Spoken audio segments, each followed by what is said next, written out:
New Zealand এ দলের বিপক্ষে একদিনের ম্যাচে রানের পাহাড় তৈরি করেছে বাংলাদেশ। আগে ব্যাট করতে নেমে টাইগাররা থেমেছে ৩৪৪ রানে। বাংলাদেশ এ দলের হয়ে সেঞ্চুরি হাঁকিয়েছেন নুরুল হাসান সোহান ও মাহিদুল ইসলাম অঙ্কন। গড়েছেন বাংলাদেশ এ দলের ইতিহাসে সর্বোচ্চ রানের পার্টনারশিপ। সিলেট আন্তর্জাতিক ক্রিকেট স্টেডিয়ামে টসে জিতে প্রথমে ফিল্ডিংয়ের সিদ্ধান্ত নেন নিউজিল্যান্ড এ দলের অধিনায়ক। গত ম্যাচে আগে ব্যাট করতে নেমে মুখ থুবড়ে পড়তে হয়েছিল, এবার তাই স্বাগতিকদেরই আগে ব্যাটিংয়ে পাঠান। দলীয় ১২ রানেই বাংলাদেশ হারায় পারভেজ হোসেন ইমনকে। ১০ বলে ৮ রান করে ইমন সাজঘরে ফিরলেও প্রতিরোধ গড়ে তোলেন নাইম শেখ ও এনামুল হক বিজয়।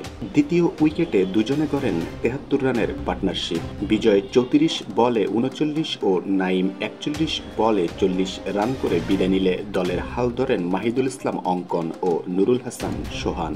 ৯৭ রানে তৃতীয় উইকেট শিকার করার পর ধৈর্যের পরীক্ষা দিতে হয় কিউইদের।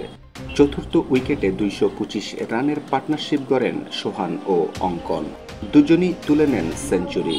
১০১ বলে ৬০টি করে ৪ ছক্কায় ১১২ রান করে সোহান থামেন দলীয় ৩২২ রানে। ততক্ষণে পার্টনারশিপ হয়ে গেছে ২২৫ রানের। সোহানের বিদায়ের পর মোসাদ্দেককে অপর প্রান্তে রেখে অঙ্কনও পূর্ণ করেন সেঞ্চুরি।